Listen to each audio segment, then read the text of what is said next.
Hello everyone, my name is Julie, and I'd like to share my story with you. My mother-in-law, Kelly, wasn't always the vain and shallow woman she is today. This transformation in her personality happened later in life, or at least that's what my husband, James, believes. Growing up, James and Kelly lived a modest life. They didn't have much, but they made do with what they had.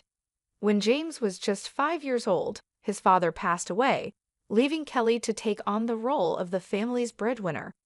She worked hard to provide for them, and they led a simple yet content life until James graduated from college and landed a great job.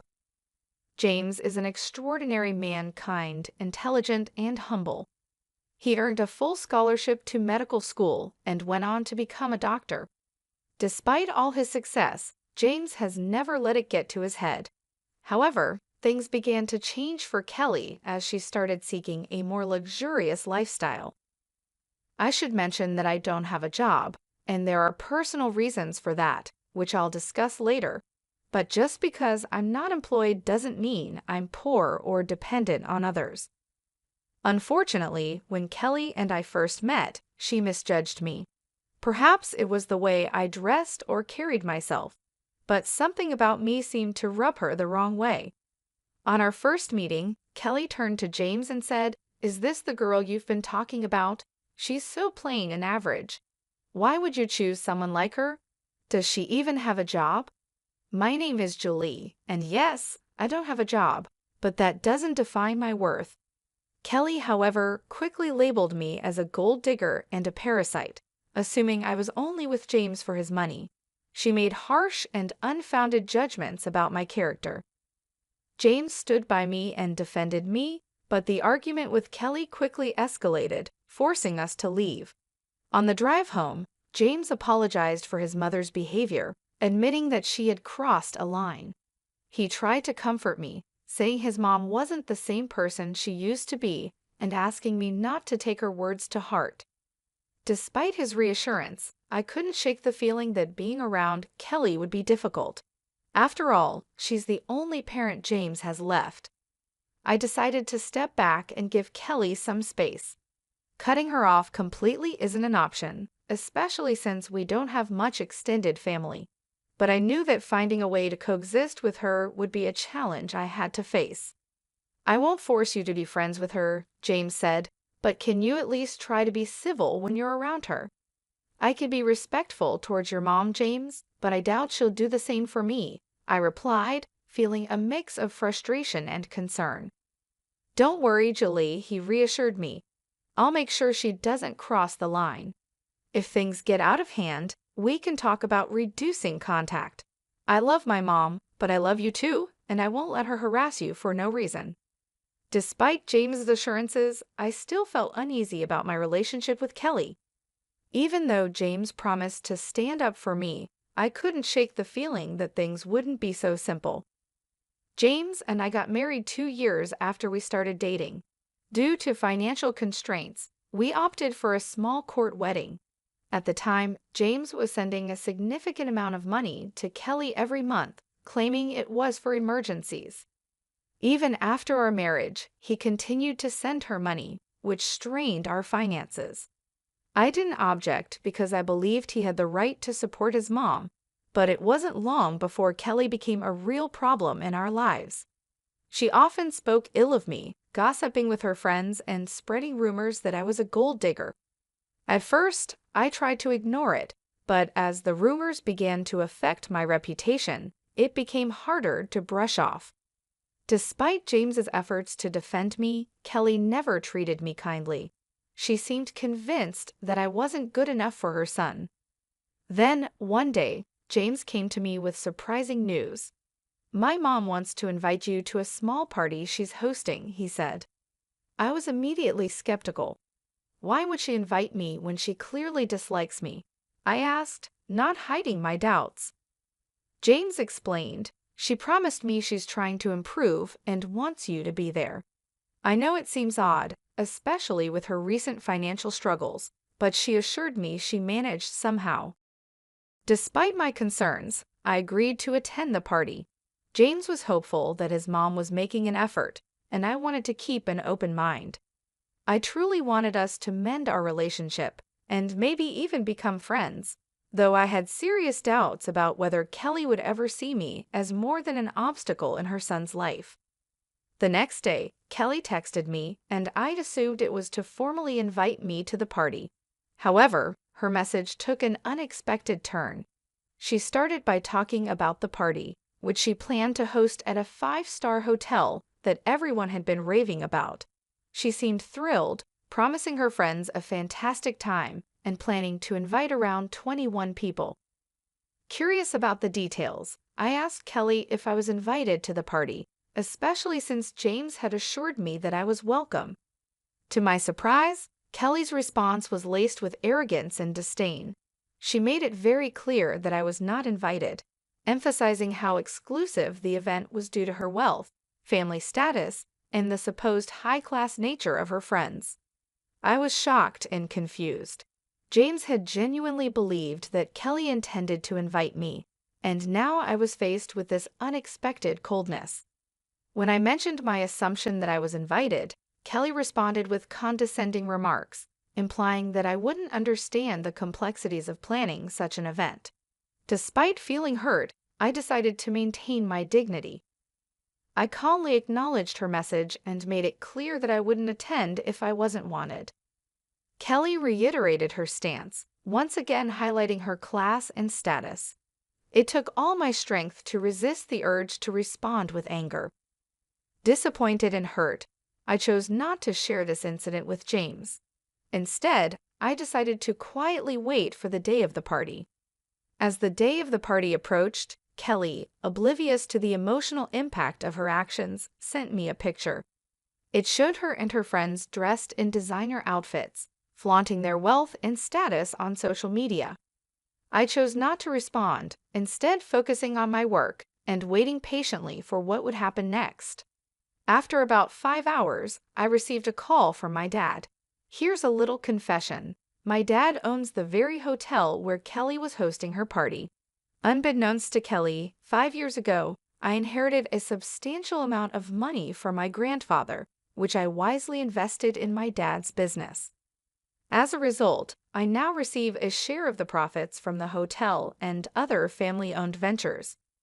Despite coming from a well-off family, I've always preferred to keep this low-key, which is why Kelly had no idea about my background or the high cost of the 5-star hotel she had chosen for her party. During the party, Kelly and her friends ordered freely without bothering to check the menu or the prices, resulting in a hefty $5,000 bill. This turn of events presented the perfect opportunity for a bit of justice. My dad called to inform me that Kelly was at the hotel, shocked by the $5,000 bill she had amassed.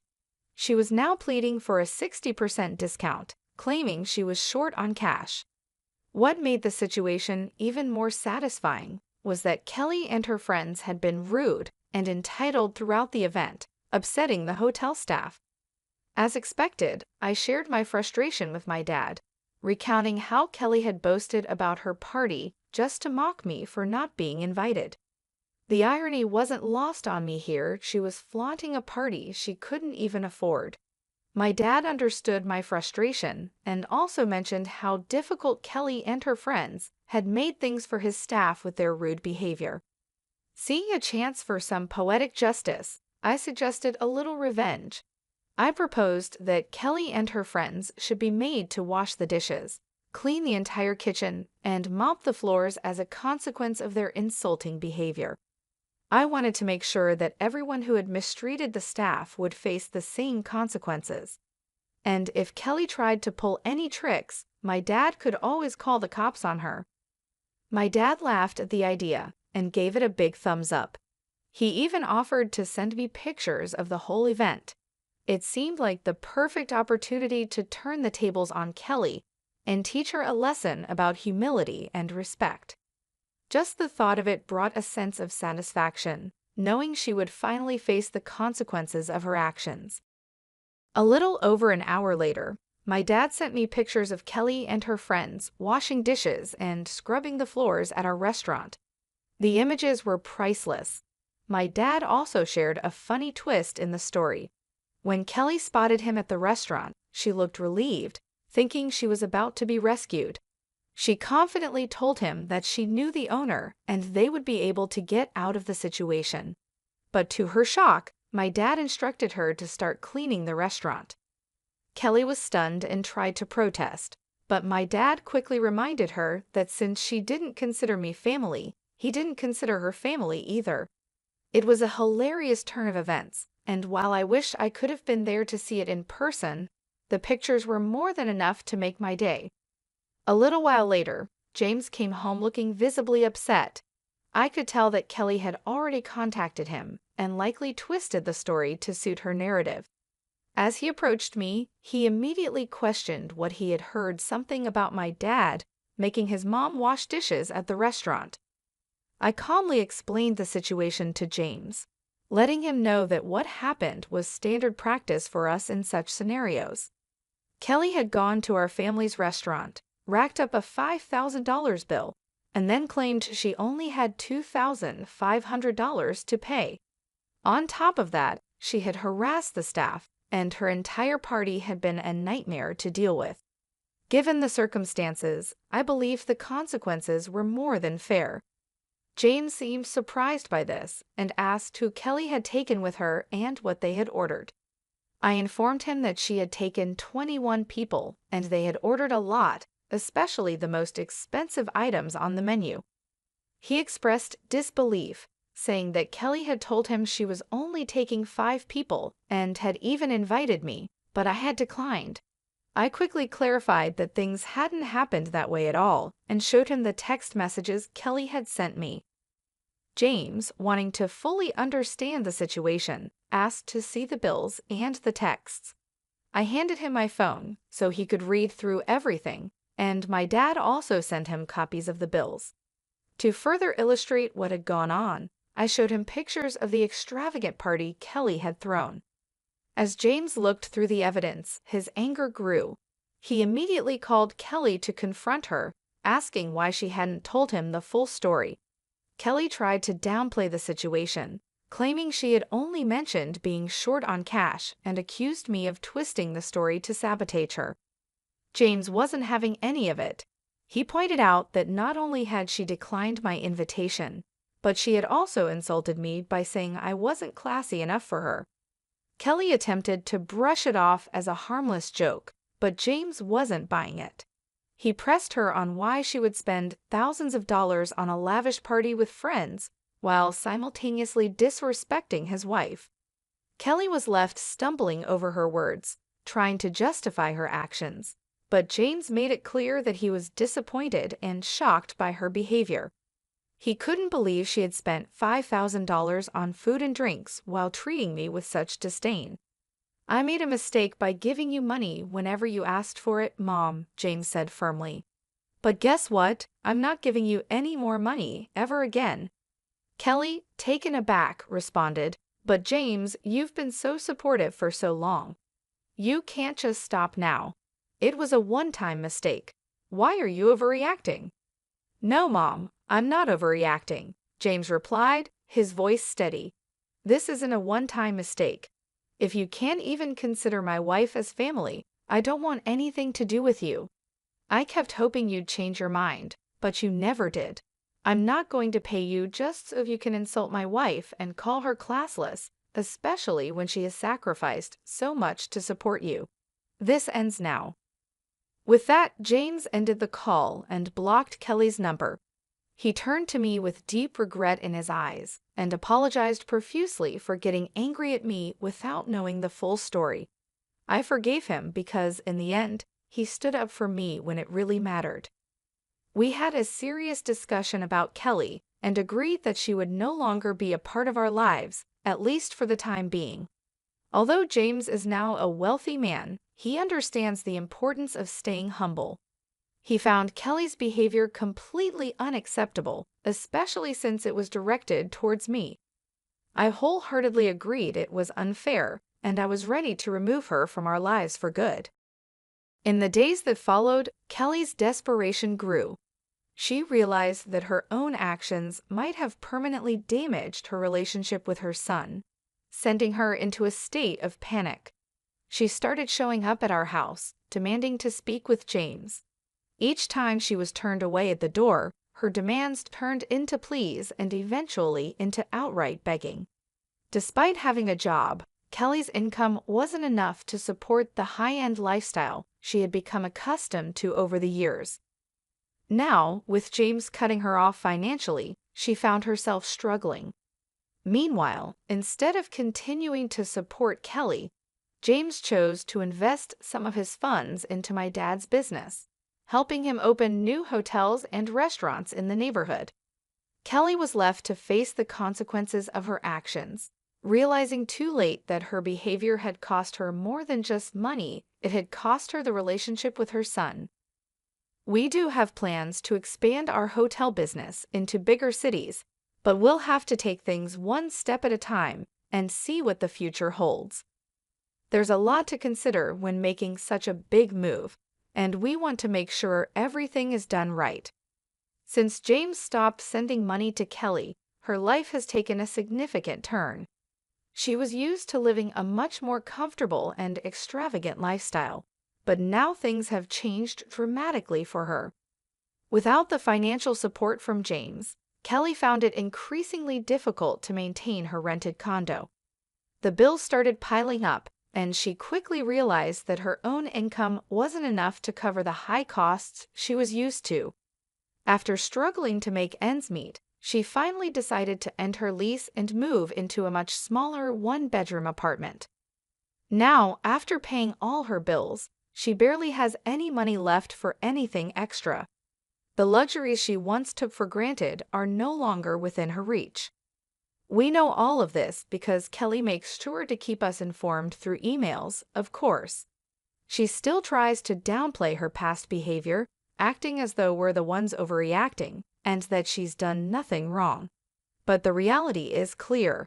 Her actions have led to this situation, and as a result, she'll be out of our lives for the foreseeable future. Just a month ago, I discovered that I'm pregnant, and James and I couldn't be happier. This news has brought so much joy into our lives, and we're completely focused on preparing for the arrival of our little one. We've been busy planning every detail, from setting up the nursery to making sure we have everything we need for when the baby comes. It's an exciting and busy time, but we wouldn't have it any other way. Honestly, I'm relieved that our child won't be exposed to the kind of negativity and shallowness that Kelly represents. As we prepare to welcome our baby into the world, I'm determined to protect our child from any harmful influences, especially from someone who has shown such little regard for others. If the time ever comes when Kelly tries to be a part of our child's life, I'll make sure she doesn't have the opportunity to fill our child's head with any nonsense or negativity. For now, we're focusing on being the best parents we can be and ensuring that our child is born into a loving and supportive environment. We're hoping for a healthy, happy baby, and we're grateful for all the blessings we've received. As we embark on this new chapter in our lives, we kindly ask for your well wishes and support as we prepare to welcome our little one into the world.